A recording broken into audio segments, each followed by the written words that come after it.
There it goes. We are live, so this is HUMANE Mind Live, number 118. Heads they win, tails you lose.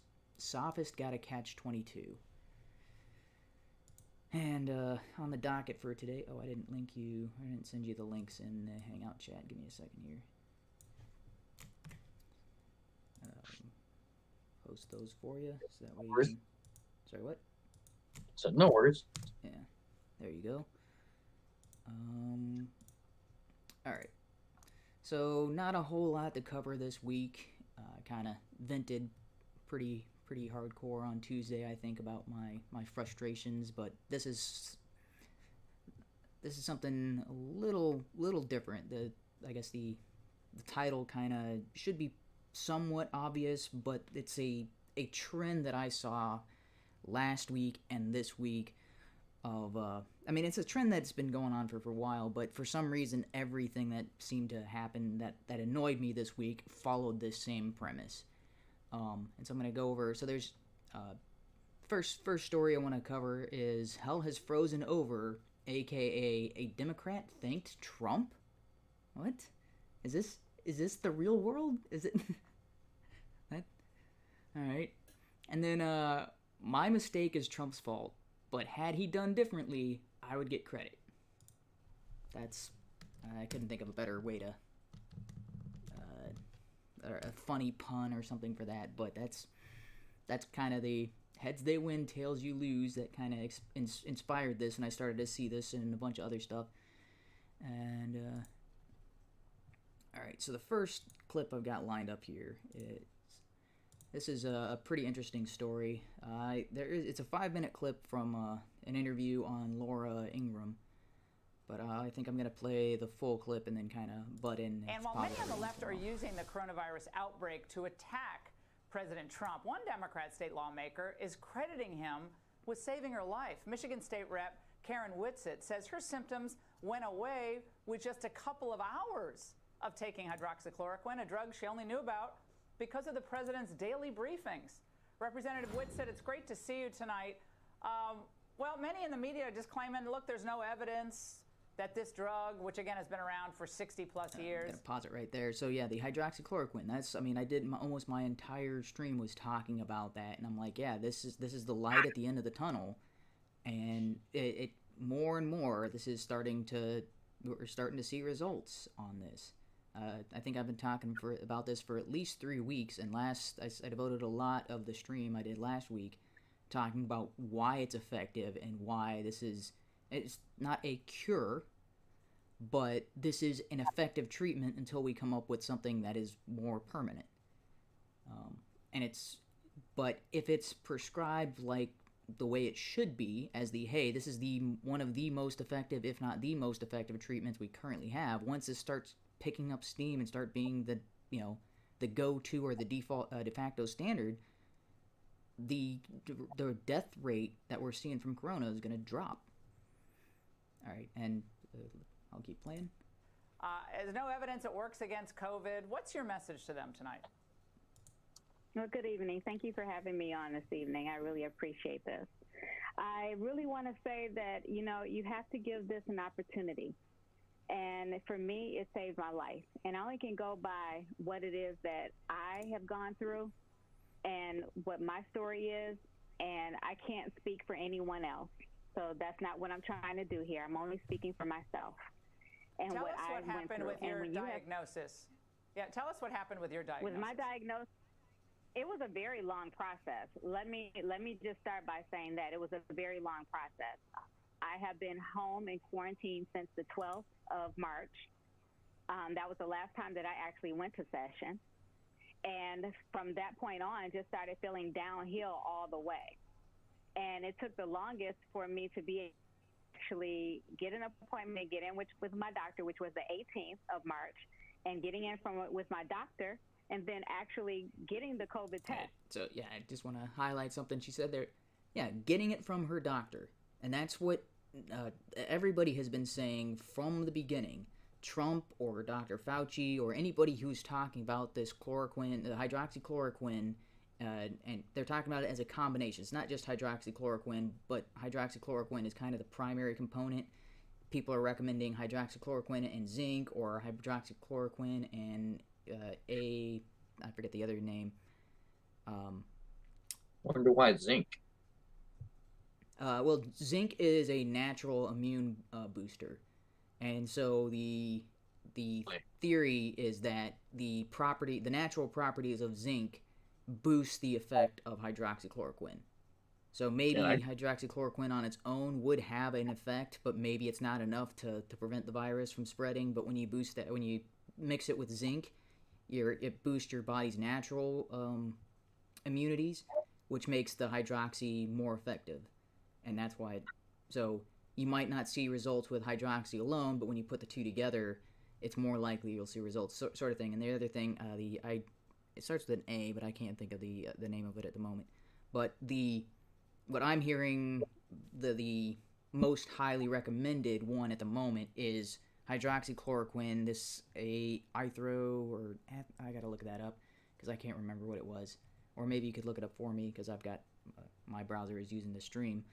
But AstraZeneca or something along those lines, and zinc. So that the three together is what most experts are recommending currently, and they're saying there's other stuff out there that's promising, but we don't have enough data on the rest of the stuff. Most of them are saying we've got enough anecdotal data on hydroxychloroquine,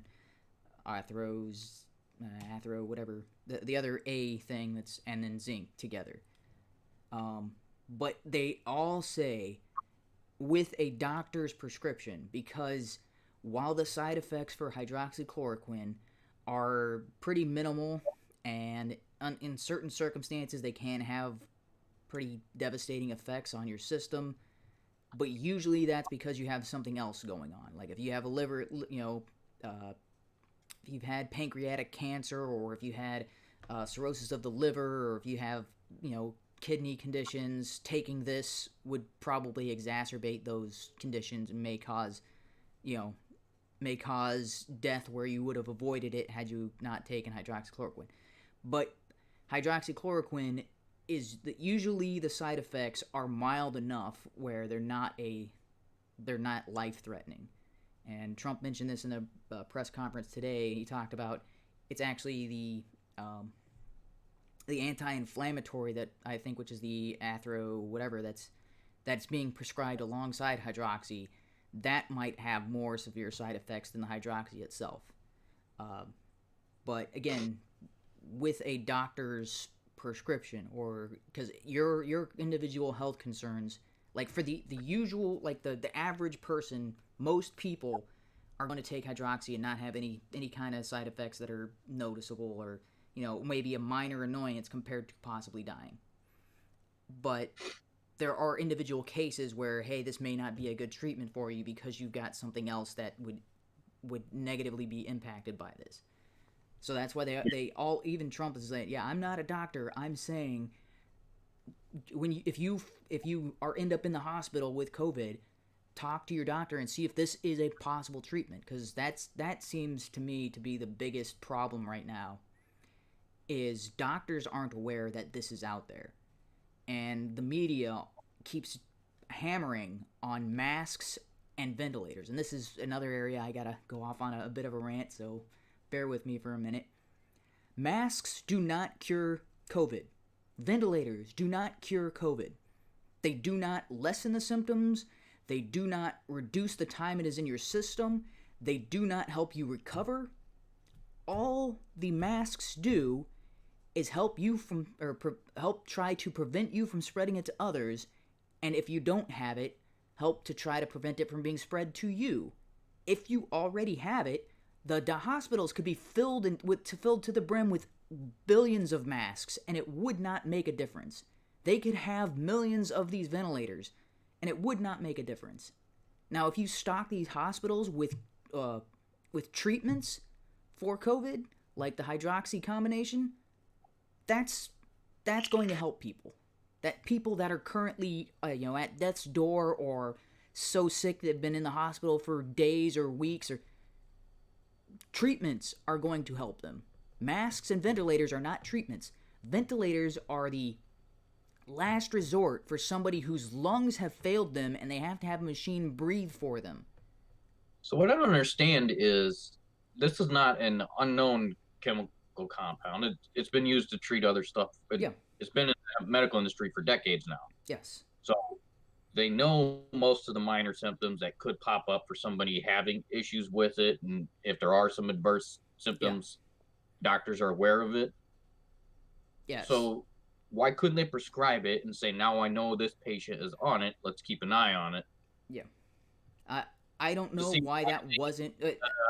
EDC trials or FDA trials to approve it for that. The primary reason is that antibiotics for unknown illnesses just because, well, it's an antibiotic. What's the harm? Let's see if it helps. yeah, and that's what Trump said back in January.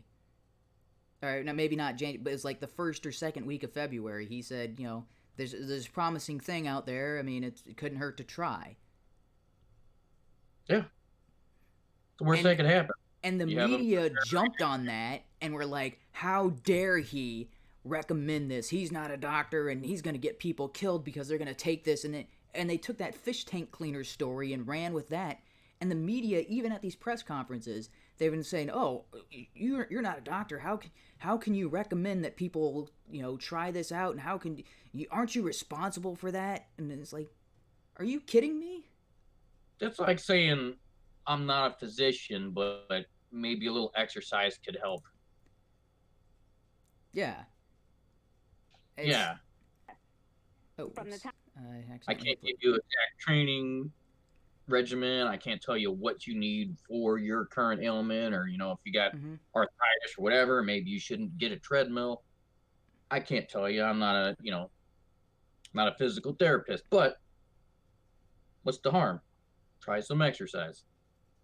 Yeah. It's kind of the same thing. If it's 90% positive outcome and just a 10% bad, and that 10% is not potentially life-threatening, why not bank on, hey, there's a 90% positive outcome? Either nothing happens, and so, oh, well, you've wasted a little bit of time, but that's about it. Yeah.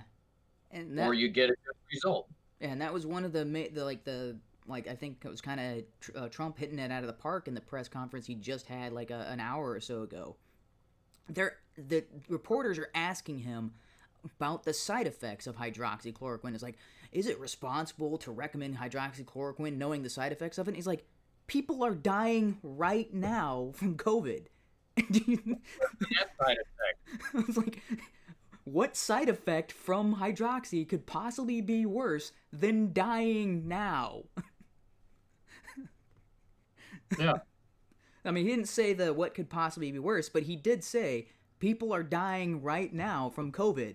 And it was like, dude, are you this stupid that you think, yeah, but people are, so one of the possible side effects for hydroxychloroquine is having bad dreams and nightmares.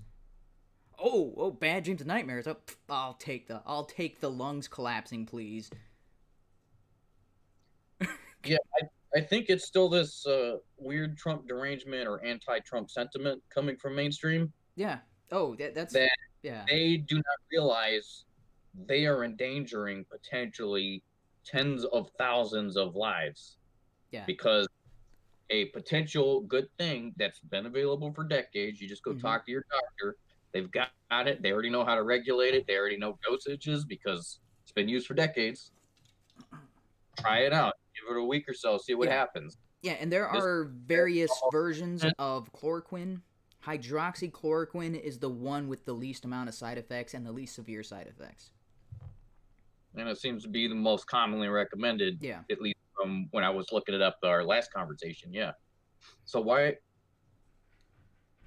how can they be that absurd and not realize what's the downside here? Yeah. So we'll come back to that in a second. I do want to let the rest of this clip play out a little bit longer. Oh, yeah. So yeah, I kind of took last thing I want to say about the ventilators.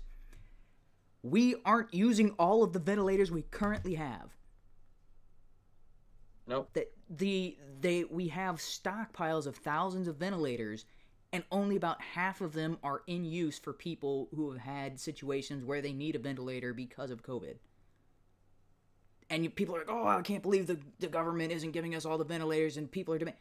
Because because governors were requesting 30,000 ventilators and all this sort of thing, and they were requesting thousands of these. They don't need them because there aren't enough people on COVID that are critical enough to warrant the ventilators that they currently have. Yeah, it's the ones that are more prone to dying from COVID or already have the immunodeficiency disorders or most acceptable. The elderly and those that already have some sort of lung issue or deficiency or immune issue. So despite all the hysteria, but not by the tens of thousands. Yeah. So despite all this hysteria, oh, we don't have enough ventilators. We don't have enough ventilators. We're not even close to. We're not even. I think we're about half of the current ventilators that are available are in use, which means we're not even close to being like, oh, we've got so many patients and ventilators. Somebody's gonna go to the hospital, need a ventilator, and not get one. Like, no. Well, yeah, I saw. Who was talking about that? I don't know half? Discussing, but Governor Cuomo in New York asked for a massive stockpile. They put over half of them in a warehouse. Yeah. Trump was like, you asked for it and I provided, and now people are still asking for more, but I'm seeing over half of these in a warehouse. Yeah. You know what? And Cuomo's like, well, we're just anticipating for the future. It's bad if we ask for it when we already need it. We need to have it in advance. But I'm like, you're not even close to using. You're not even close to using even half the capacity that you could. Yeah, so, and it's not even on track to exceed your current capacity. So, like, if there was like, oh, we're using X number of new ventilators every day, and it's like, okay, then maybe in 2 weeks you're gonna reach capacity. So we need to make sure that we've got ventilators on their way, so that way once you get to that 2 weeks, you're still gonna have a buffer. But it's like, no, you're like adding 1 or 2 new ventilator or something in the low single digits or possibly double digits a day, and it's like, but you've got several thousands of these on reserve.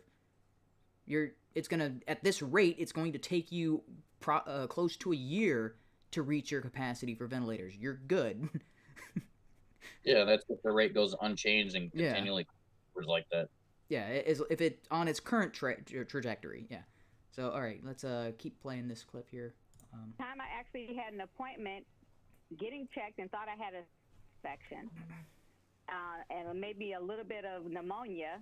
That was the diagnosis was. From there on, and then antibiotic, amoxicillin. I'm sorry, I didn't mean we have a bit of a delay here. We have a bit of a delay here, which is a really frustrating part. Another frustrating part of this shutdown because we have a delay. So again, then when did you start getting the hydroxy, and then what happened after that? I did not receive it until the day I actually got tested for COVID-19, and that was March 31st. And I just plummeted that day. I mean, I went from 0 to 100 in a time, and it went from the headaches to being extremely severe to fluid building up in my lungs to sweats breaking out, the cough, my breathing being labored. It all happened in a matter of hours, and I really didn't have any time between my husband and myself, Jason, to make a decision on whether do I go to the hospital, which I honestly did not want to do, and that has nothing to do with the care that I thought I would receive there or the first responders or the nurses that are there. It had nothing to do with them. It's the fact that the hospitals were full near my area, and that I honestly believe that once I got into something like that, I may not actually come out. And that was my biggest fear. And I knew that this medication would possibly save me. And Representative Whitsitt, you didn't know about it until you heard it in the president's briefing? I knew about it previously because I do have chronic Lyme disease. And so, but it was not something that unless the president had mentioned it, that it would be accessible. Yeah. Okay, so I'm going to pause it right there. She just mentioned the president making it accessible. Trump streamlined the FDA and shoved this through because the FDA was hesitant, and we're talking about taking months or possibly a year before the FDA would sign off on hydroxychloroquine being allowed for a COVID treatment.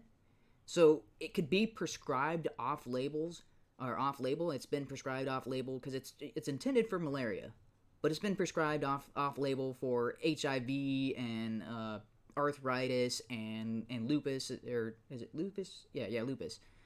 It's been prescribed for a bunch of other things. But doctors were hesitant to use it for COVID because they were waiting on the FDA approval and the CDC decided to say, hey, this is a thing. It was because of Trump saying, hey, what have we got to lose? Push this through, that something that would usually take months or possibly years got done within weeks. I mean, it was like within it was less than a month from when he started pushing this that it actually got approved. And now the official stance from the CDC and the FDA is, for emergency treatment of COVID, this is, go ahead, use this, prescribe this. Doctors now have the green light that they're not going to be like taken to court or sued by somebody if they prescribed hydroxy. And it's like, well, you prescribed it off label and this person got worse and it didn't help them. No, doctors right now are like, okay, if something goes wrong, because I'm like, okay, I'm hydroxychloroquine, I'm prescribing it to my patients based on what other people are saying, based on, anecdotal evidence. And if my patient's okay with trying it, if something goes wrong, I can't get sued, because I'm like, I just point like, dude, the FDA approved this, the CDC were recommending this, President Trump was saying, so now doctors no longer have that sort of Damocles hanging over their head, and they're like, okay, now I feel comfortable prescribing this, because it's no longer you're going to prescribe something that's going to kill people, because that's what the media was hyping this up as. The media, and they're still to this day like, oh, you're prescribing something and that could kill people, and it's like, COVID is killing people actively. Could kill people versus something that has the definite, or like, it's not killing everybody, but it has a death toll. Yeah, it's so bizarre. But yeah, it was, and the media has not really given Trump any credit concerning this being one of the how quickly this got passed through to be approved by the FDA for COVID emergency treatment. And they probably never will, or at least not anytime soon. All right. If President Trump had not talked about this, it would not be something that's accessible for anyone to be able to get that right now. It would not even be possible. And I mean that honestly, because I did have a difficult time even that day obtaining the medication because of an order that was put down in my state. Yeah, that's sad. So your state was one of the states that said, and nix the prescriptions of hydroxychloroquine. We saw that with a number of states, and your state was also one of them. That day. Yes, and it was on that day. So you can imagine how terrified I was that, I had to really beg and plead and go through a whole lot to try to get the medication. Mm-hmm. And my husband was able to pick that prescription up that night, and I was better within a couple of hours. Yeah, and that's where I'm going to stop this clip. Is she said better within a couple of hours, and that has been consistent with people with getting prescribed hydroxychloroquine and the hydroxychloroquine combination within hours, not days, not weeks, hours. And that goes, and it's something I was talking about last week. I don't know if you watched the stream or whatever, but because the hydroxychloroquine, what it does is it prevents the virus from latching on to your cells. Because what viruses do is they hijack your cells and they start using your cells' internal structures to duplicate the virus. But the virus has a very short lifespan, if you can call it a lifespan, but it's a very short duration. From the moment it's created, it seeks out a cell. It's got so many hours to do this before, to go and replicate itself before it just it stops. It's only got a shelf life of less than a day. Usually viruses, you're talking about a shelf life of about 8 to 12 hours.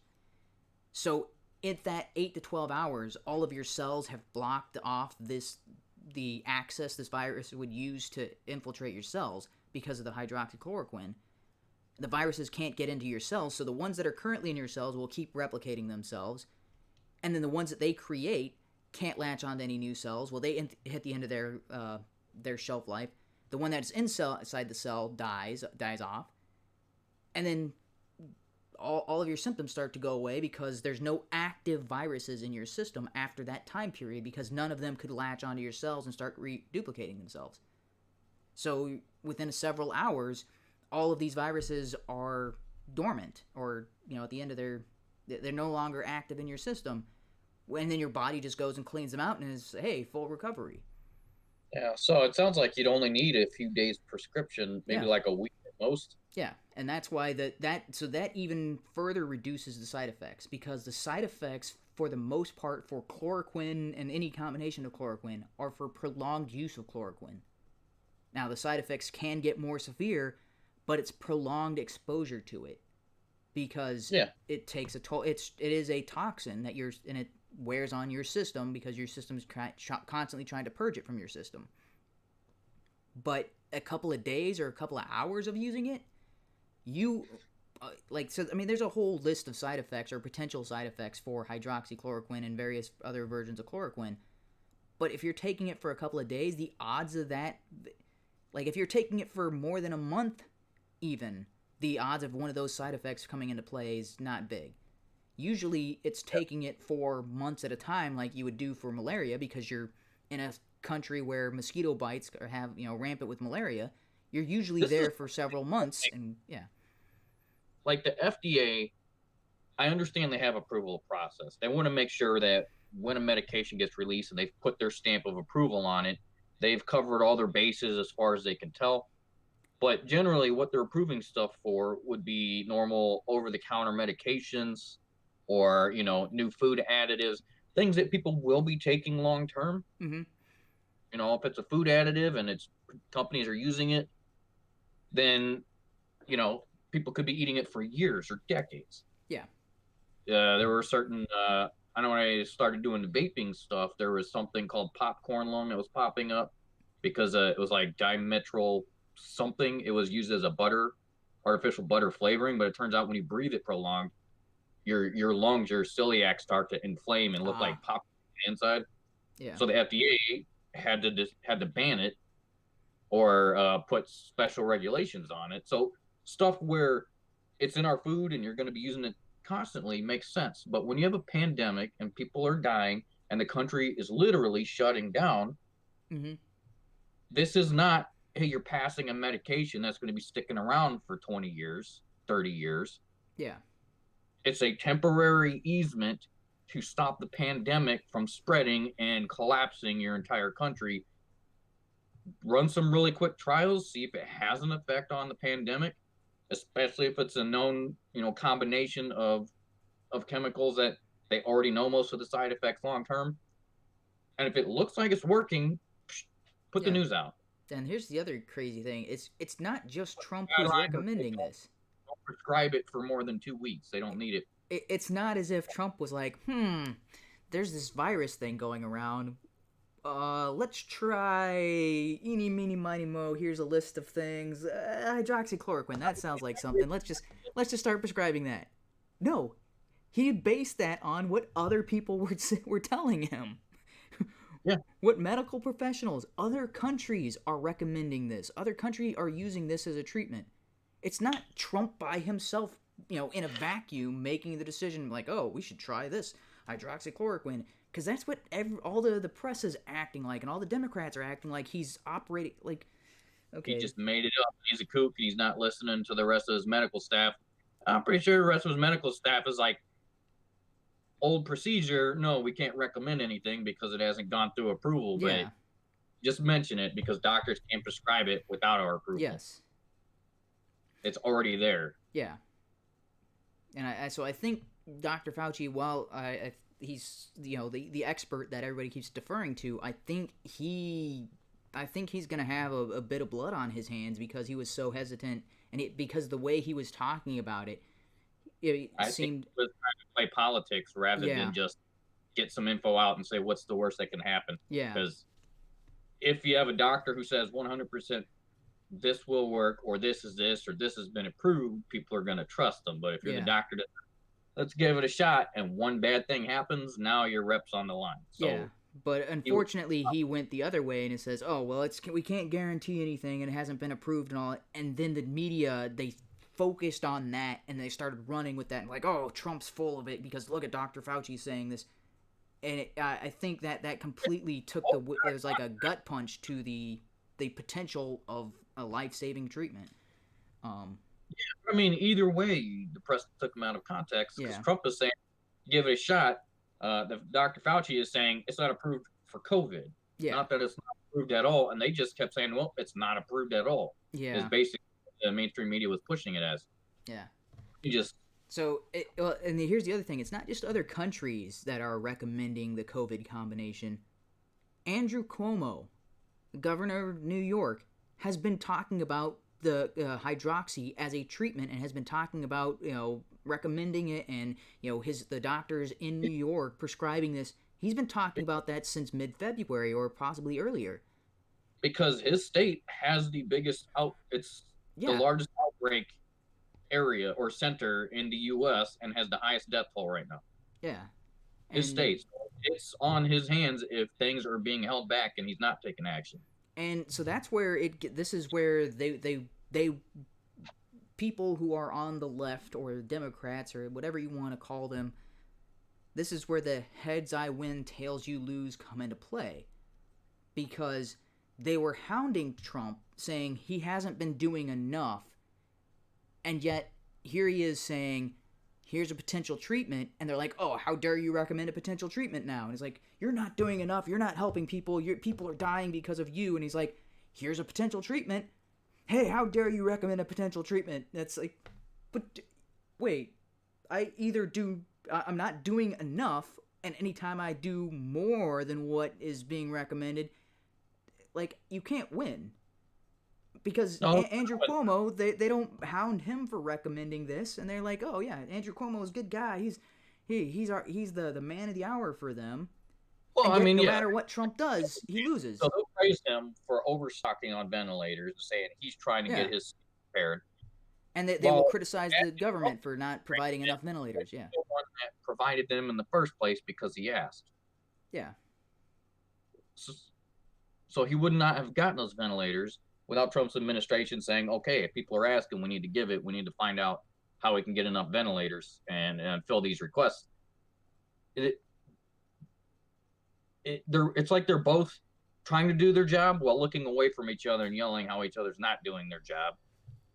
But fortunately, the latest I've seen from Cuomo, he's not so much doing president bashing. He's just kind of describing what he thinks is the best course of action for New York. Yeah, he has done a little. Yeah.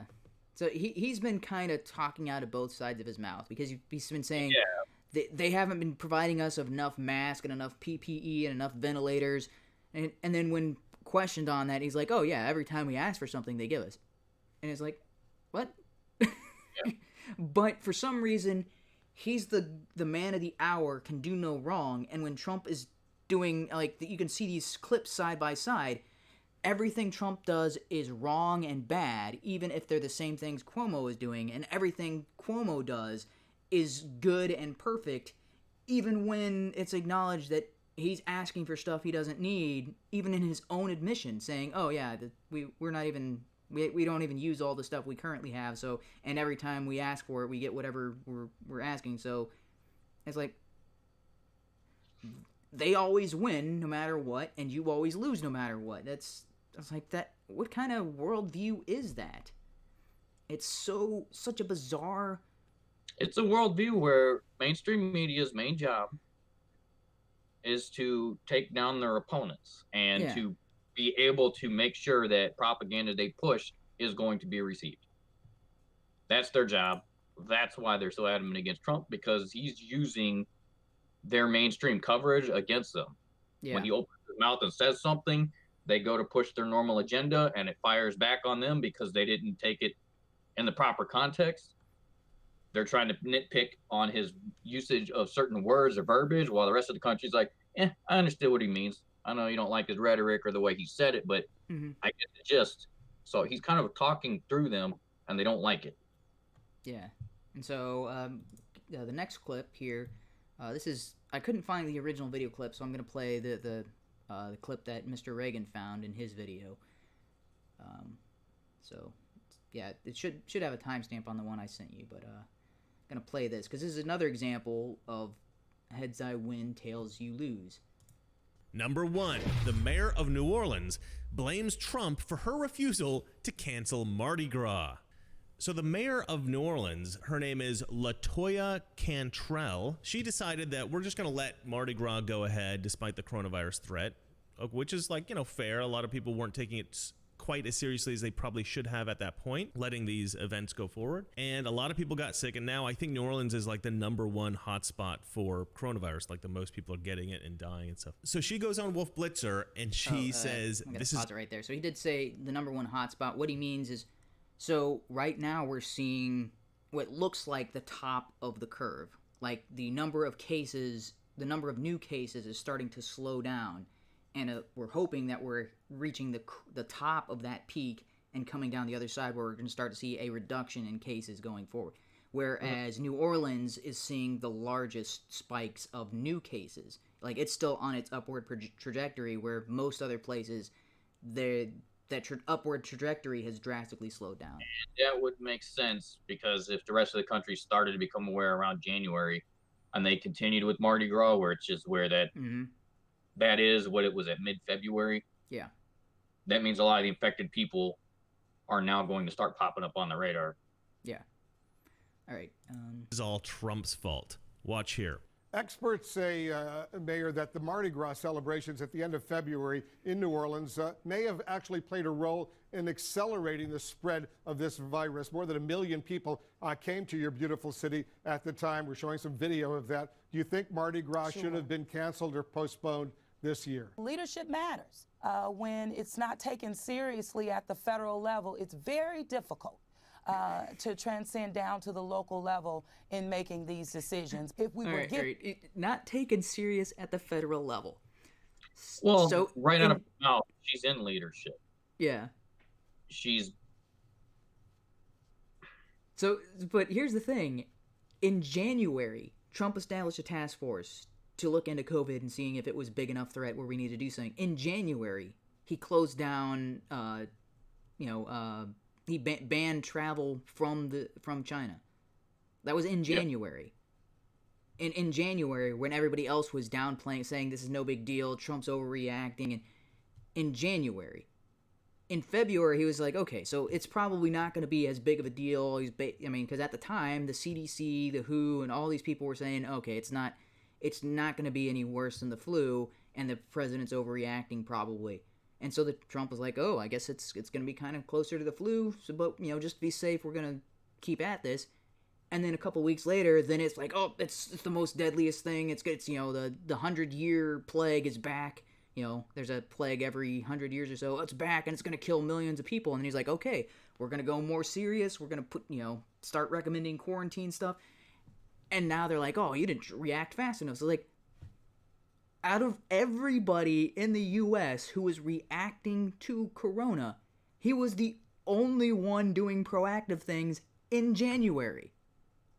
Cuomo wasn't doing anything reactive in January as far as like, oh, we need to prep our city because we're like a central hub where all this, world travel is occurring and all these people from China are coming over. Cuomo wasn't doing anything to protect his city against Corona. Biden wasn't doing anything. Bernie wasn't doing anything. All the politicians in the Senate weren't doing anything. The only people talking about this in January was Trump and a handful of Republicans. I was like, the news media wasn't advocating stuff like, oh, we need to shut everything down in case of Corona. Everybody was playing it down at the time. The only one who was taking this serious was, I guess the primary one taking this serious was Trump. And it's like so bizarre to say he wasn't taking it serious at the federal level. I was like, are you kidding us? If he wasn't taking it serious, why did he ban travel from China? That seems like a pretty serious thing to do. Yeah. And much more serious than just banning travel to a single city. He banned travel from an entire country. Oh, all right. given clear direction, we would not have had Mardi Gras, and I would have been the leader to cancel. When it's not taken seriously at the federal level, it's very difficult to transcend down to the local level in making these decisions. Basically, well, I can't do anything unless Trump tells me to. Unless Trump tells me to stop Mardi Gras, I mean, I just don't know what to do. She also said that if Trump did tell her to cancel Mardi Gras, she would have done that, and that would have been her leadership. That would have been on her because she was the leader that did that. If we were given clear direction, we would not have had Mardi Gras, and I would have been the leader to cancel. So if Yeah, okay, he goes on his, yeah. I was like, wait, because Trump didn't tell her not to, it's Trump's fault, but had Trump told her to shut down for Mardi Gras, she would have gotten the credit. It's like, what? Yeah, she would have been the leader to do that. Yeah, I was like, this is... Well, I mean, ultimately, okay. Man, it's such a bizarre worldview. I cannot wrap my mind around it. Yeah, two real life things I could see here. One, there was enough information to say maybe we need to be concerned with COVID-19, during February. I don't know exactly what Mardi Gras was. Usually it's middle to end of the month, but I know at least the company I work for, they were already paying attention to it. The upper management and leaders of the business were saying, hey, if this gets worse, we may have to plan for shutdowns or work from home contingencies. And so they started us on the path of planning it out. So that way by, I think, the second week in March, anybody that can work from home, they told you to start working from home. We already had our systems tested out. They did a trial run. So obviously there's enough information going around to where people were starting to become aware and cautious of it around that time. But, that's a business looking out for their profits along with looking out for their employees and stability of business. Just the general public, I don't know how much information they had in mid-February. So maybe they didn't deem it a crisis enough, but she could have stated that. Not blame it on Trump, but just say, hey, in the middle of February, people had heard of COVID-19, but nobody knew how fast it could spread or what to do as far as health precautions. There was no ban on large gatherings at the time, so we carried on as normal. I don't know. Maybe that would look bad in hindsight, but if nobody's taking precautions and no one's saying, hey, banning all these, these events, large group gatherings, then just because they had it doesn't mean it was necessarily a bad thing at the time. It means not enough information was around. Yeah. And Trump has been saying from early February that he is recommending stuff from the White House and in these press conferences, but he's leaving it up to governors and local law enforcement and local leaders to do what's right for them. Because he's mentioned this. It's like a women's march or something I got canceled that was even before Mardi Gras. Like some of those larger events were already being canceled. So I think at that time, the large gatherings where they were expecting hundreds of thousands were already starting to be shut down before Mardi Gras ever happened. Yeah. I think it was a money thing that pulls in massive revenue.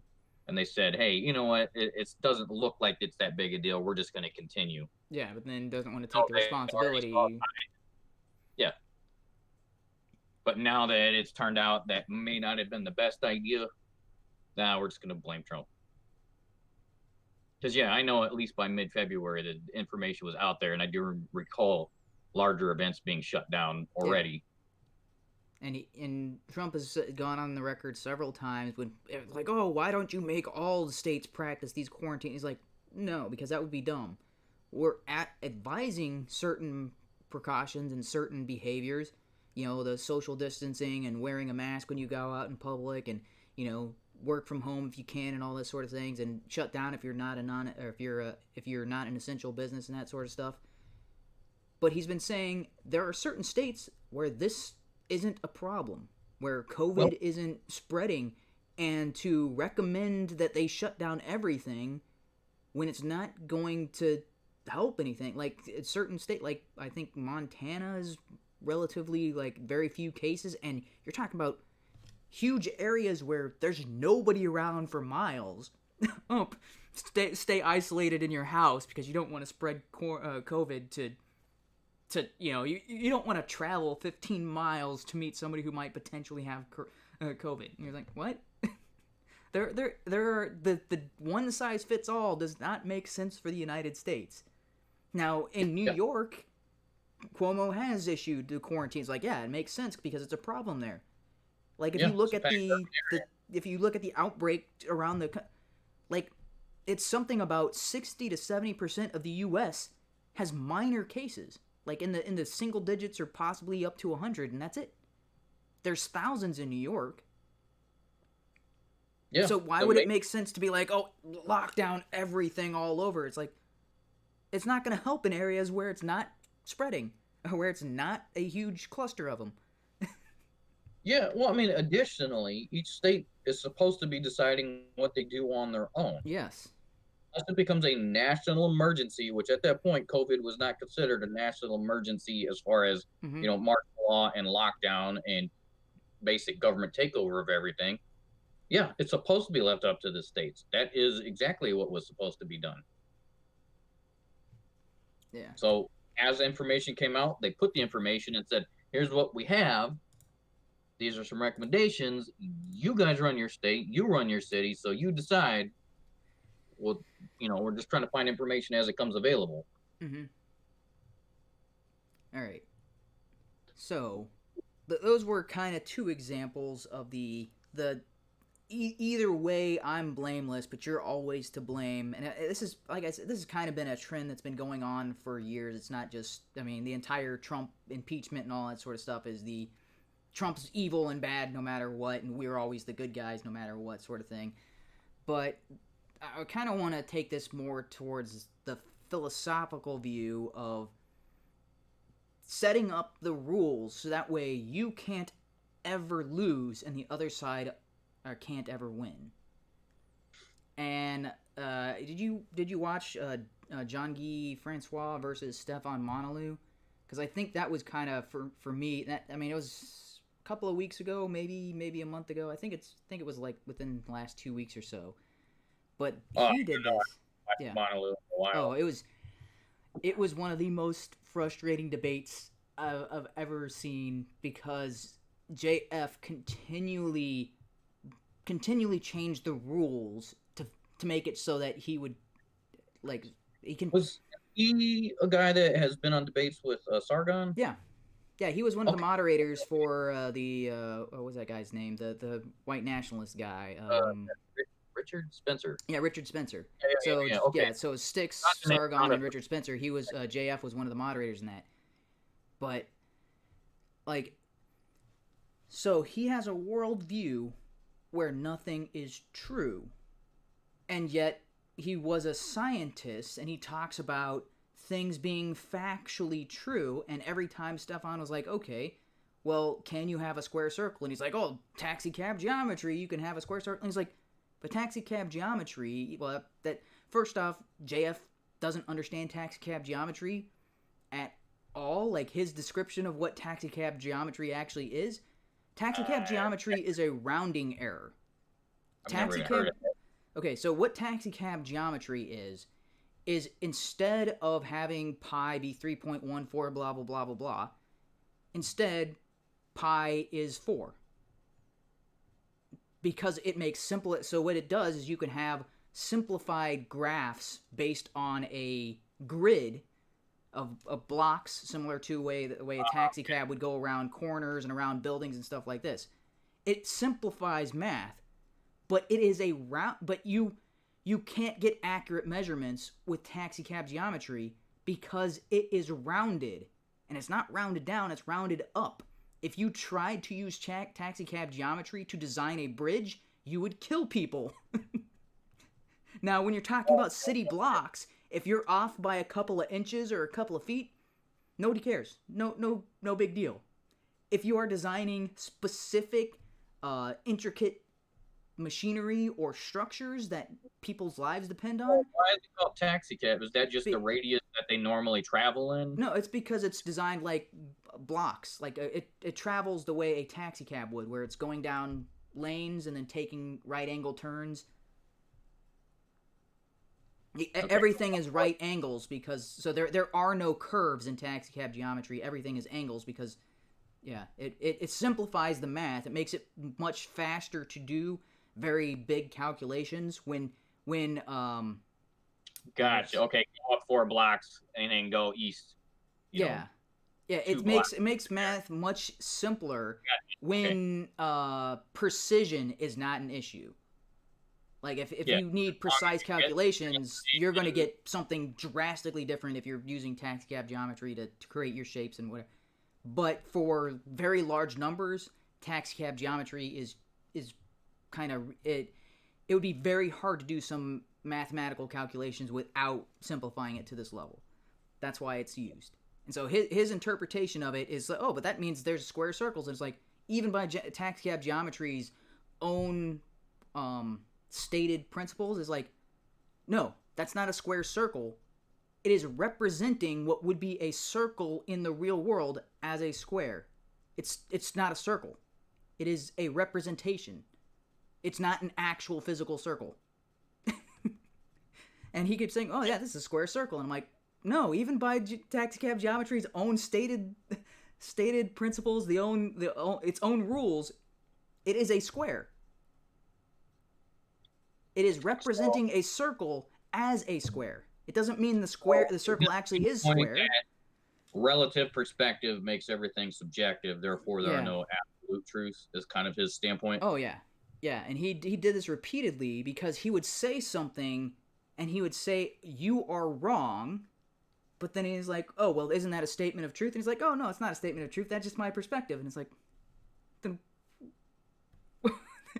then why did you... Yeah, it's that's the... some dirty debating there. That's not right. Yeah, well, it puts him in a situation where you try to use his own standard against him, and he said, oh, no, that's not real. That's not that doesn't apply to me. No, you are wrong, but I can't ever be wrong.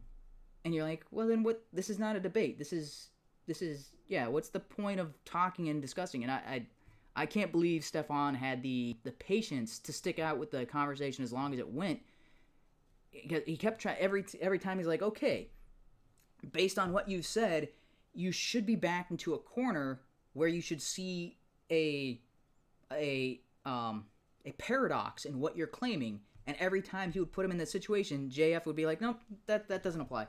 He kept saying, no, that's your worldview and that doesn't apply to me because I'm a moral relativist. And it's like, a moral relativist can criticize other people's worldviews, but their own worldview is free of criticism. Yes. Well, okay. That is... So if you think about it this way, yeah. Let's say you have an end goal or an objective. A statement is proposition before you. Hey, such and such has happened, or this is a result, or this is end goal. With this relativistic view, any way you can wind yourself to it is the correct way because you got there. So when something's presented and they say, well, you said this, so why this? Maybe you made a statement earlier that would have contradicted, but because it's all relative in your view, I will make stuff up as filler to get me to that point. And hey, I still got there, so it's okay. Yeah, and it's extremely bizarre because this guy is supposedly a scientist. And one of the things he said in his own videos and his claims on this, he's like, yeah, I can say there's a table in front of me, and there is a table in front of me. I can knock on it, and this table exists. But you could say this table doesn't exist, and we're both correct. And it's like, what? Wait, hey, this guy's a scientist?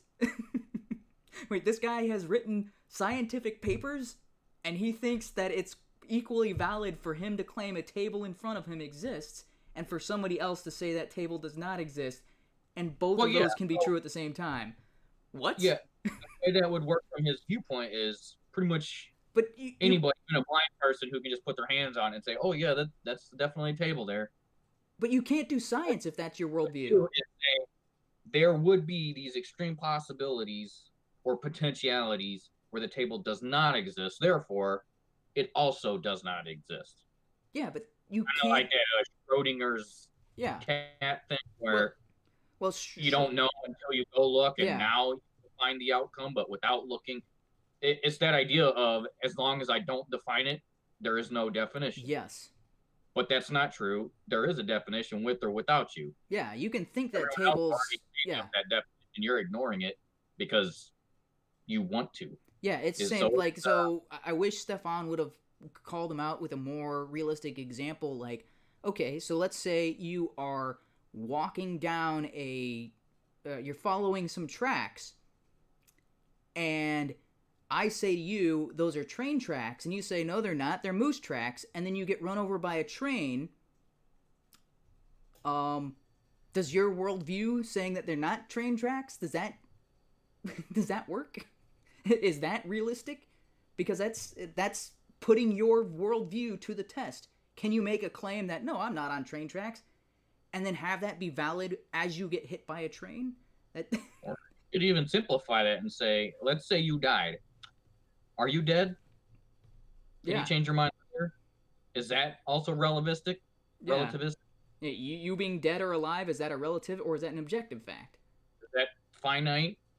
Is that specific to humans? Yeah. Or life? Because I'm pretty sure anything that's not alive is dead. And once you're dead, you're just dead. Well, that's the other thing is like, so with the train track example, it's like, okay, if I said you were on train tracks and you said, no, I'm not, would you stand on the train tracks or would you move? If I said, hey, you're standing on train tracks, there's a train coming, would JF move out of the way? Or would he stay there saying, nope, that train's not real? I'm a moral relativist, and I'm a relativist, and from my perspective, there is no train, even though you're telling me there's a train coming. Yeah. Well, I mean, JF would probably not stand on the train tracks because if he's, I'm assuming because he's made it this far in life, he's tried to avoid death because usually people who don't try to avoid death don't make it very long. There's the Darwin Awards for those people. Yeah. But, and kind of furthering what your initial point was about this concept and how you've been seeing it creeping up for the last few years. Yeah. This seems to be the exact leftist ideology, the progressive ideology, where in my world, or what do they call that? My truth. Yeah, my truth, or my lived experience. That's the phrase I was thinking. This is so because I've seen it and determined it to be so, even though the rest of the world says, no, that's an isolated minor incident. You're latching onto a basically an oddity or a fringe development or idea. But to them, that's the world around them because they have surrounded themselves or saw it once and have encompassed themselves with it. So with this idea, it's the different mindset versus a more conservative mindset, which looks for solid grounding in the thinking. So a conservative mindset would say, this is not the outcome I was expecting. I'm not going to shift everything around to say I got to that outcome. I'm going to find out why I didn't get to that outcome the first time. And it is finding the truth or finding the route that you were supposed to take or the most efficient way to get to what you thought you were supposed to get to. It's the acceptance that I missed the target. I'm going to change something to try and get closer to the target. The other idea is, no, I wasn't aiming for that in the first place. I was actually aiming for exactly where I hit. Or I missed the target, but it wasn't because of something I did. It was something everybody else did, and so I couldn't have possibly hit the target even if I wanted to. Yeah, so I mean, it could play either way. It was either something else's fault, not my own, or I decided I didn't want to aim for that target, and where I hit is what I was aiming for, so I'm right. Yeah. So, either way, they're never right, or they're never wrong, even when everybody else is like, no, that was definitely, you did that to yourself. But as far as JF is concerned, because he was a scientific researcher, what I'm saying is, like, how can you have this worldview and write scientific papers? Because science is based upon I have this thing that is either true or false. If it's not either true or false, I can't test it. I need to set up scenarios where it's like, okay, this is either true or false. Okay, I'm going to perform some experiments that will prove whether this is true or false. In addition, those experiments have to be repeatable by others. Yes. They have to be, in which case... There must be peer review of which other people say, I'm getting the same results, doing the same experiment, so this must be true. Yeah, because you can't have subjectivity come into this, because otherwise everybody could get a different test result and they would all be equally valid if it was subjective. What makes it objective is, if one guy gets a different result, that guy's wrong. If 9 out of 10 people all get the same result and 10th guy gets a different thing, scientifically the 10th guy did something wrong, and you need to repeat that experiment to figure out what they did differently. To get a different result. Yeah. Find a discrepancy. Yeah, something came into that equation that caused you to get a different result, because everybody else is getting the same result. That's an objective. That's how you establish objective facts in science. Yep. This worldview of relativity cannot possibly match with the realm of science. Those two are diametrically opposed, and it's exactly that worldview point that caused us from making so many scientific advancements in the past. Because we didn't have... Science wasn't established until after Socrates. So here's the one thing that I can see separating two ideas is the acceptance of responsibility. Mm-hmm. So if you make a declaration or a statement, you are responsible on whether you are right or wrong on finding out if this is true. Yes. So if you say, hey, I think this is the way it is, and I've done all this testing, and this is what I found to be true, and you publish it out, and it turns out it's wrong, you made all your calculations incorrect, you take full responsibility that your reputation is now tainted with bad calculations or whatever. But when you don't take responsibility for anything, whatever's thrown at you is either, again, someone else's fault, or you change the goalpost. You move what you're aiming for to fit what you actually achieved. That's like the climate change discussions, where things are constantly shifting around, their models are constantly incorrect, so they move it around and say, well, that's because of this, and it's because of bad calculations and information that wasn't given to us at the time, and so our models, had we had this, would have been correct, and just excuses, because there's no full responsibility stating, I'm stating this will be true, and if it's not, then I am wrong. They're not doing that. And it's completely unraveling a lot of science, because so we've made so many scientific advancements because of the groundwork laid by philosophy. So going back to Socrates, because Socrates made his career pointing out the flaws in sophists of his day and age, people who would say a lot of nothing and a lot of stuff that sounds cool, or is like, ooh, I don't understand what he's saying, so that must be really smart and profound. And Socrates asked these guys questions, and like, yeah, see right there, you just said something that was complete nonsense and contradicted what you said previously. So you're full of it. We need to establish ground rules and stick to those, and that's how you get that's where philosophy came from. And then it's like, okay, now we have established rules of logic and of philosophy, and it's out of that we derive the scientific method, because hey, there's consistency here. As long as you're listening to the sophist, where anything goes, and they can spin circles around you and confuse you with words that are meaningless and phrases. Oh, you don't understand because you're too simple-minded to understand what I'm talking about, these high concepts. Reminds me of, remember the old movie Mystery Men? Yeah. The guy would make dumb statements, like he had him trying to balance that hammer on his head. He's like, what's with the hammer? He's like, if you can balance a tack hammer on your head, you'll have a balanced attack. And everyone else in the group like, wow. It just, yeah. It just had some rhyming words, and everyone's like, oh, ooh, that's smart. Yeah, that's words. That's clever. And that's what I see when I listen to people like JF and some of the other people who are leftists. And this is where I was like, okay, I'm definitely talking about this on on the next stream. Because over the weekend, I spent a lot of time on the Blue Politics server, and I got into some very interesting conversations with the guys there. And it's always people on the left who have these viewpoints. I have yet to see someone who is conservative talk in circles like this. So so we were talking about the existence of God, right? We hadn't gotten to the, whether it's the Christian God or any other. I'm just saying it seems more likely to me that the universe was created. That implies a creator. Then we're trying to figure out the properties of said creator.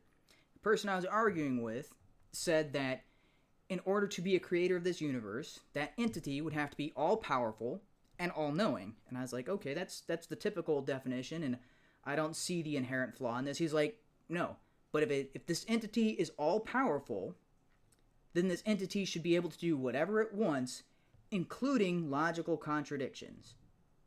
Meaning, so one of the examples that was brought up is this entity can do whatever it wants, so it can throw a baseball and then have that baseball land as a turkey. Throw a baseball, hit somebody at somebody, have them be hit by a turkey, and the baseball disappears.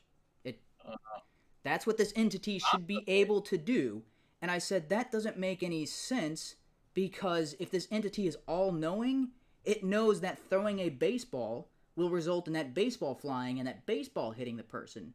Now, if that baseball turns into a turkey, it can't know that, because the result of throwing, or the cause of throwing a baseball results in a baseball hitting whatever the baseball was thrown at. But if it throws a baseball and a turkey hits the thing, that's not the result that it knows will happen. So the worldview he created for this entity makes it so that either the entity can't possibly know everything, or the entity can't ever be all-powerful. And I'm like, that doesn't make any sense. You've set up these rules to there is no possible way, but it's only because you're using an absurd criteria that does not apply. It doesn't. There's an explanation for both, right? So let's say God is actually playing catch with somebody. Mm-hmm. I think, whatever definition of any religion's God, if they're all powerful, do you think he could throw a baseball and then change it to a turkey because he decided to, or the entity Yes. God decided? Hey, kind of like that weird Q guy on Star Trek, Yeah. who just makes things happen because But bored. But God, the God in this, the entity that would be all-powerful and all-knowing in this hypothetical, would know that unless he acted to change the baseball into a turkey, it would remain a baseball. Correct. Yeah. But that's also because knowing or being omniscient set the rules of said universe of which we currently exist purposefully. Yeah. Like, unless I intervene to change baseball into turkey, it will remain a baseball and it will hit that person. Why set the rules of how this universe operates just to randomly violate it because, hey, I'm bored? Why set those rules in the first place? Well, even before getting to the universe, this other person is acting as if you can't possibly be all-knowing and all-powerful because they would contradict each other. And I'm like, you can know every possibility. You can say, if I do A, it will result in B. And if I do X, it will result in Z. But that means if this entity has the power to do A and X, it can't do A and get result Z. If it does A, it knows that it will get result B. But he's saying unless this entity knows that A leads to B and can do A and get Z, this entity isn't all-powerful. And I'm like, what? What if the entity... That is such a bizarre... But, okay, yeah. But that would be like saying the entity being all-powerful created the reason why A leads to B. Yes. And now having that they created it, they now know A leads to B because they use their power to create that rule. Yeah. Therefore, they are knowing because they set the rule, and they're all-powerful because they set the rule. Yes. It explains both. Yeah, but according to people like that, like this other guy I was arguing with, I was like, the only reason you think that this is incorrect is because you framed it in a way where there is no possible way, even if your framing of it doesn't make logical sense. Correct. So it's like, yeah, there's no point in continuing this conversation with you because you don't think so. The all-knowing would be, I know all of the potential results from every action I do. Yes. Or every action that somebody else does. That would be all-knowing. Outside of... Yeah. But basically, cause and consequence. Yes. Or action and reaction. Yeah. Something being done causes this other thing to happen. Yes. And they would know this. And they would... yeah. So, but... that would mean if this entity was also all-powerful, if it wanted outcome B, it would do action A. But this person is saying, well, if it wanted outcome B, unless it does action X, it's not God. And I'm like... you should have went more of a programming scenario. So if you take a very simple... yeah. I tried to get there, but I don't know if this guy was being all-powerful. You're the designer of the program. Mm-hmm. You set code. All-knowing means you know what this simple program can do, cannot do, and what it will do every time you input this as your input. Mm-hmm. 1 + 1 will always equal 2 on a simple calculator program. Yeah. And if you wanted a different result, such as throwing a baseball and turning into a turkey, you would knowingly have to use your power to reprogram an option to where you specify an input stating, I want the baseball to turn into a turkey now, so I have to input it specifically. Yes. Therefore, I know it's going to happen because I have now set that as a possibility. Yes. And so this kind of is where it steers a little bit to, I don't know if you saw Crowder's segment on this. He was talking about, they were talking about Christianity and people's views on Christianity and why they were left. They were talking about Rhett and Link, the guys from Good Mythical Morning, and they were talking about their loss of faith and all of that. And there's this... unfortunate. They seem like nice guys. Yeah. Aiden's daughter used to watch those. Yeah. But they were they had various clips of them talking about their loss of faith, and now they seem to be agnostic but hopeful that there is a God and that sort of thing. And I was kind of thinking about this as like, the reason they stopped believing in a God or a deity was not necessarily because a God can't exist. And yet, so I knew there was a connection here, and I kind of brain farted on it. Because we were talking about the existence of God, and there was something mentioned in there that I was like, okay, that's going to tie together, and now I lost it. It seems that what they were presented with doesn't make sense if you think about it logically about God. So maybe they were dissuaded by stating this doesn't make sense. No, theirs was more of a one of the guys was talking about being raised in a religion where they thought they were supposed to hate homosexuals, and they met and interacted with a homosexual, and this other person, they wanted to treat him nice and well, like, oh, that contradicts my faith. And I'm like, nope. And that's a point that Crowder made and all that. Is like, if you're following the example of Jesus, the people who told him not to associate with other people were the people he condemned. He went out and associated with what would have been viewed as those are sinner gays by the religious community. He hung out with prostitutes, with tax collectors, with low-wage, low-skilled workers, hung out with peasants and beggars and lepers. Those were the outcasts of his society. Those were the LGBT of the religious, God hates those people and he cursed them. That's the religious of the day were saying those were the bad people. Same way that the Westboroughs are saying, the gays are the bad people. And those are the people Jesus hung out with. So it's such a bizarre worldview that doesn't quite tie into the heads I win, tails you lose. There was a connection to that, and I can't remember what it was. I'll have to maybe rewatch that or because there was this theme that I kept seeing all throughout my week, and I was like, dude, that's... And unfortunately, I can't remember the instance of it in the Crowder when he was talking about this.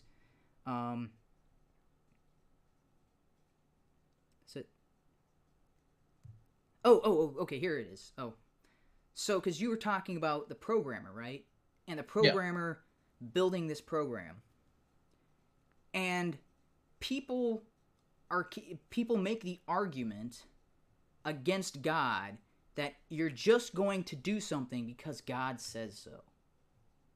And that's where I was like, how do they think that this is a legitimate criticism of God? Oh, you only think being gay is a sin because God says it's a sin. I was like, well, from the Christian worldview, God established the rules of the universe. God is the programmer. And if the programmer says, don't attack the dragon unless you're level 60 or whatever, that doesn't mean, oh, you're just a programmer. What do you know? I'm going to go in as a level 4 and fight this dragon. What would you know about the game that you created? That's what that I hear this argument and I'm like, am I the crazy one for thinking, oh, what would you know? You're just the one who designed all of the rules. Why would I listen to your guidance on how to complete the game or the program you created?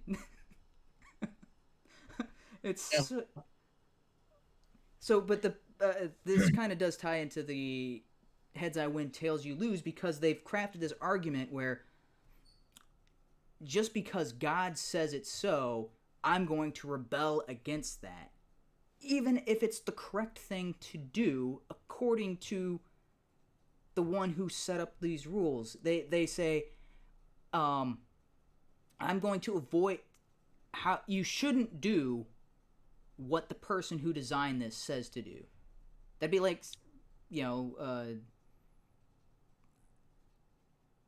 So I'm wondering if it's more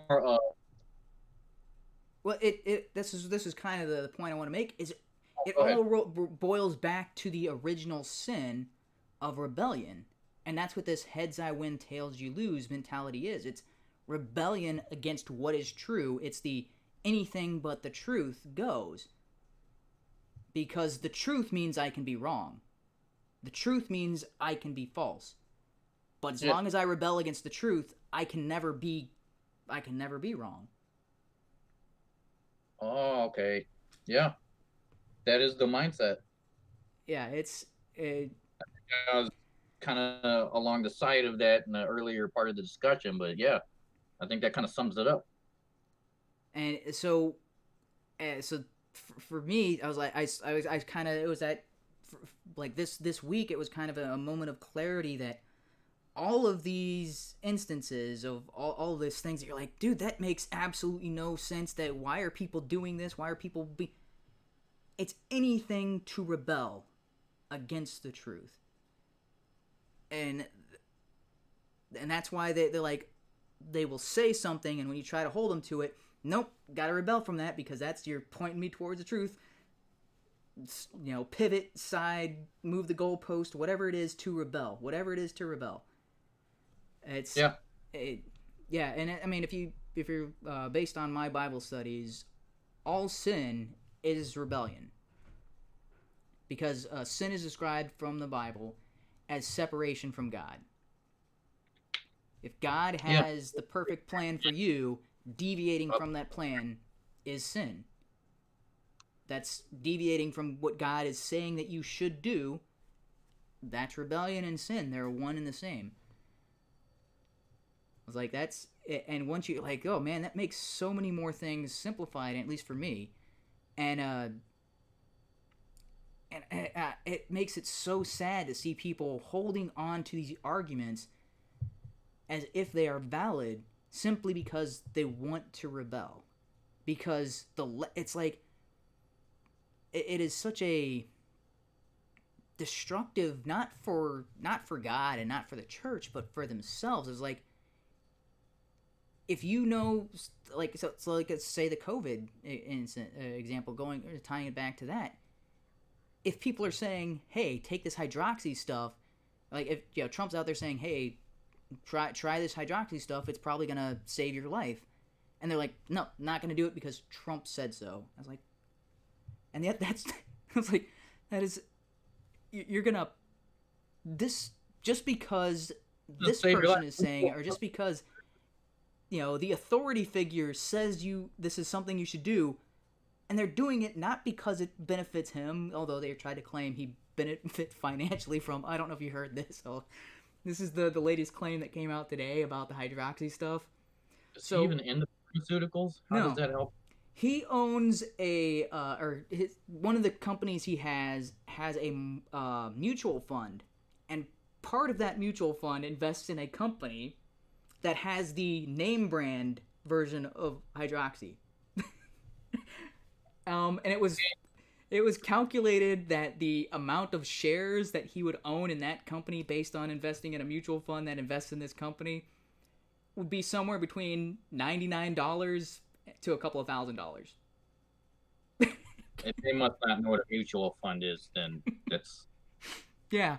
Well, the other thing is, that's the company that owns the name brand, but this has been generic for decades. Any company can make a generic version of hydroxy. Yeah, but generally you've got like a fund manager or somebody who's making those decisions out. He probably wasn't even aware that was there. He's like, But no, he's playing long haul to turn $99 into a couple of $1,000. A billionaire is playing that game.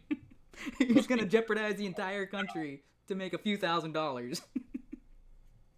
So yeah, sorry, that was a bizarre, but yeah, it's the people are so adamant about rebellion, they would even go so far as to jeopardize their own health, and that is, I mean, if that's not, that's the kind of like the crystallization of this worldview for me. Yeah, I mean, it's a very good example. So, there's a lot of other examples throughout society and history. You got heavy drug use, of which obviously that's not good for your body. Heroin, you have a very high chance of death. But people do it just because they want to have fun. They don't want to listen to what's right. They want to go out and, take chances or risks on their own. There's a lot of stuff in society like that. That's part of the more flashy end of the LGBT community. There's plenty of people there who that's just the preference and it's the way they are, but you couldn't tell because they operate their life as normal. They just the regular people. It's the the ones that want to get out there and put strap-ons and stuff on a parade rolling down the street and say bring your children. So they want to show that rebellion, that outward pride in I'm going against the norm, the system, for whatever reason. The fact that that's what is this called now? It's not is it postmodernism?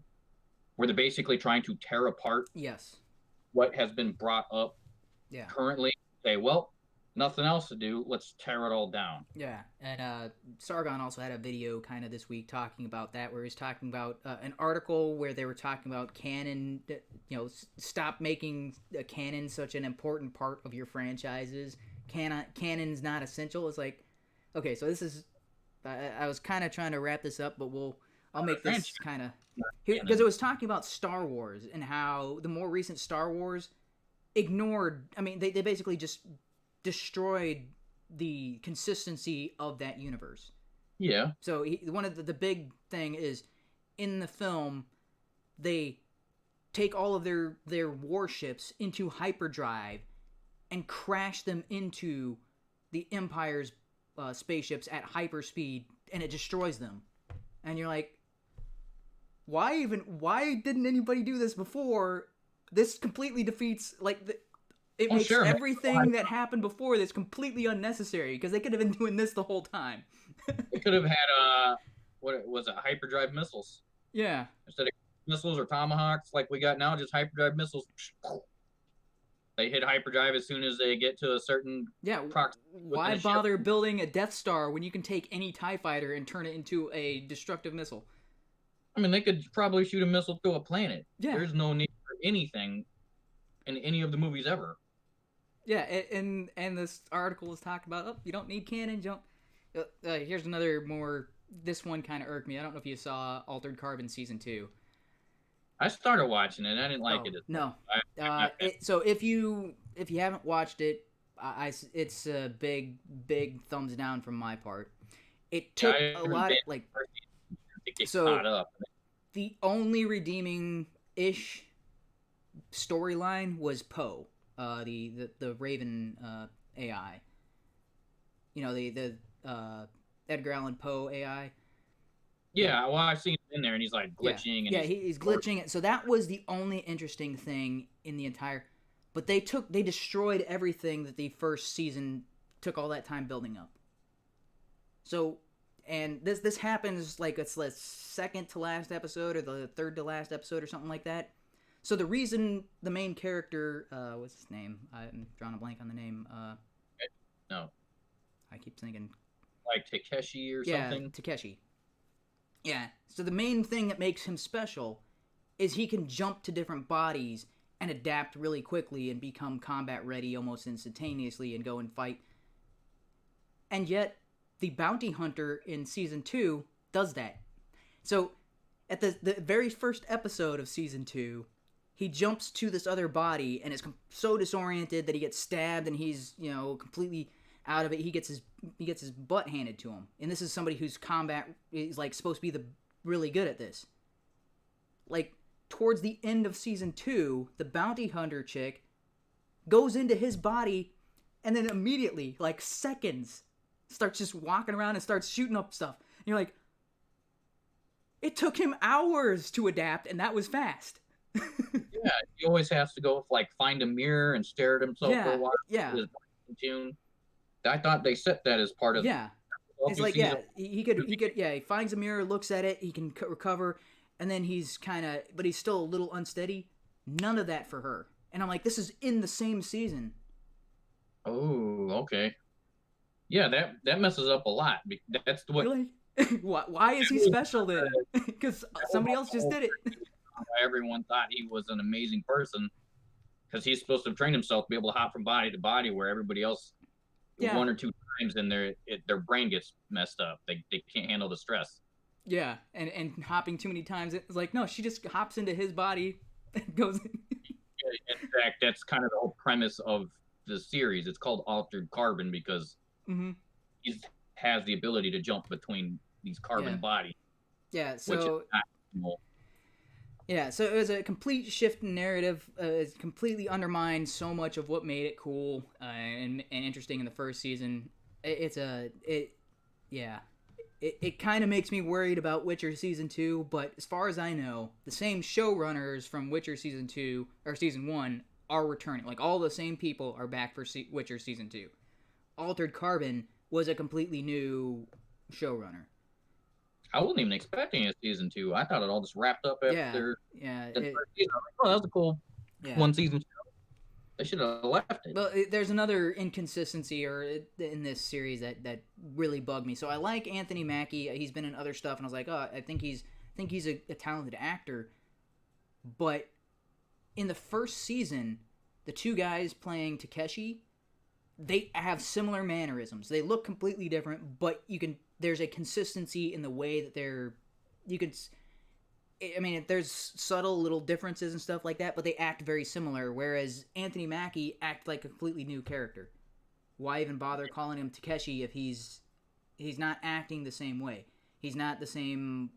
It seemed like a brand new character with the same name. Yeah, his reactions to events, the way he handles certain things, it doesn't seem like the main guy from the first one or the flashbacks to the original Takeshi, how either of them handle situations. Yeah, that was the other also thing that was bizarre because, again, so sorry for the spoilers for somebody, but it's not worth watching. It will completely destroy your any good that was built up in the first season. It completely undermines because the other actor who played the birth suit of the main character, he's also completely different. I was like, he's acting very different from the way he acted in Season 1, and I'm like, it's not to the point where he seems like a brand new character, but it's like, you don't seem like yourself. You seem it was so bizarre because it's like, you were in Season 1, you don't have an excuse.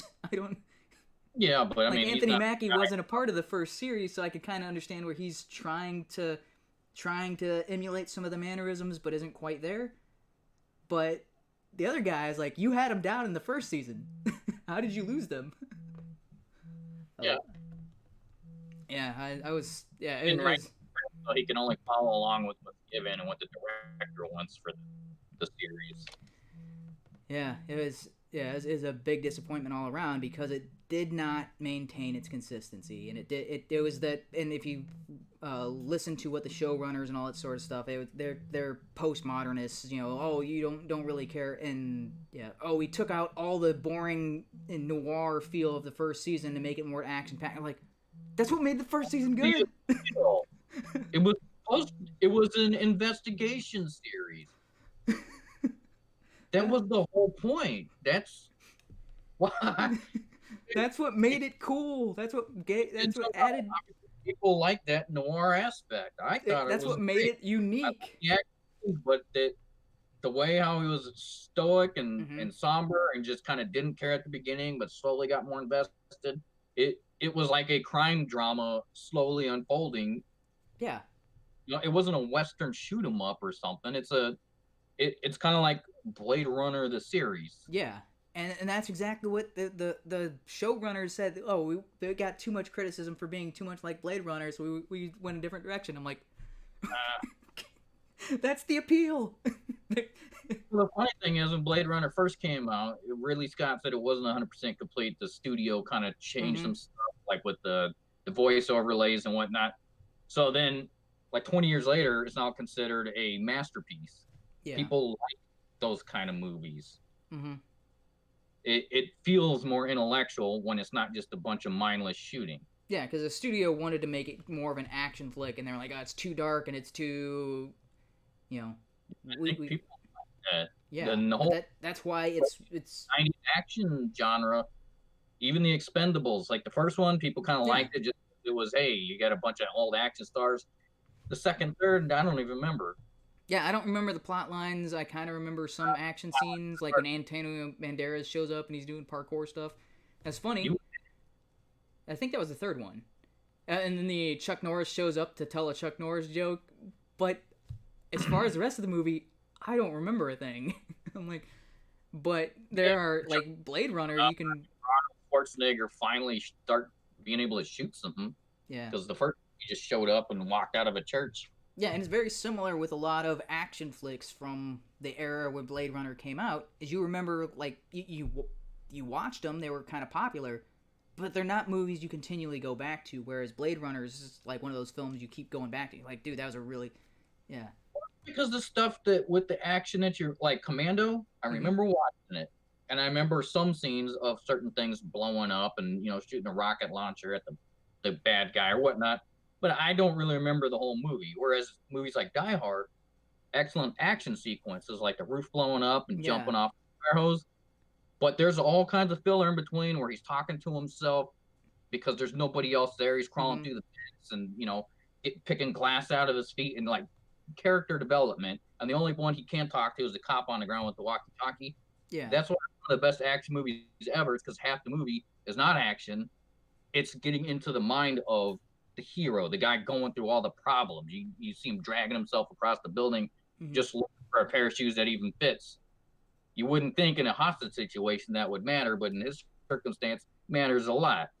That was one of the key points. As he saw he had no shoes, told him to shoot the glass. It's brilliant.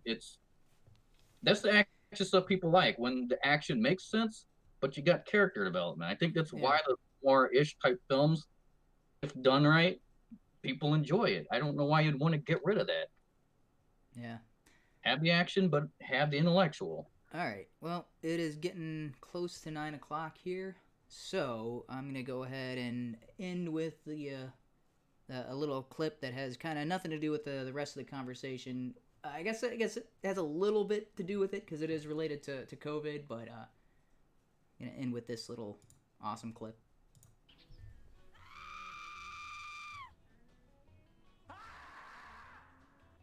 So I don't know how that makes me feel.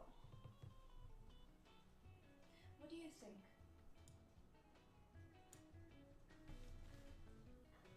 you know, I do envy your plantness. It's just a plant, and you have no clue what's going on out there. You know, it's been so long since I had a conversation with another human. Shut up!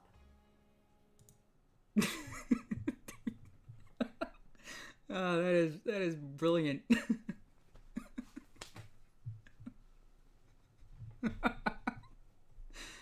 Yeah, so that is Barbara.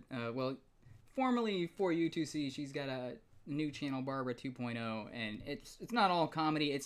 She does a bunch of different types of videos, and this was one of her latest ones, and it is up to the usual random, crazy, and funny. It is, yeah. Shut up. Get weird pair of lips on the plant. Yeah, so all right. But on that note, I think I'm gonna call it a night. And thanks to anybody who ended up joining. I don't see anybody in the chat, so maybe nobody showed up. But all right.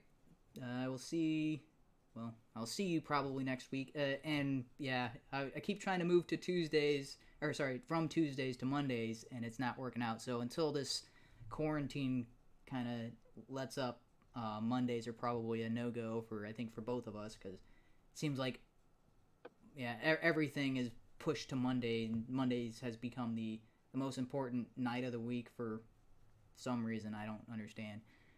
Yeah. It's like, for me, I don't understand why everything's so much differently, because it's, hey, yeah, we're working remotely, but for some reason there's meetings scheduled for early Tuesday mornings and for late Monday nights, or there's stuff that's like, oh, we got to have this at the beginning of the week, and I'm like, it doesn't. Yeah, even if it's done by Friday, it'll still be fine. I don't. Seems more work and requests have shifted earlier in the week, and notifications all come in on Monday versus being spread out through like a normal work week. Yeah. Because by Friday, everyone's just like, is it already the weekend? I think so. I'm already home. So. Yeah, maybe that's what it is. Because the days kind of blur together.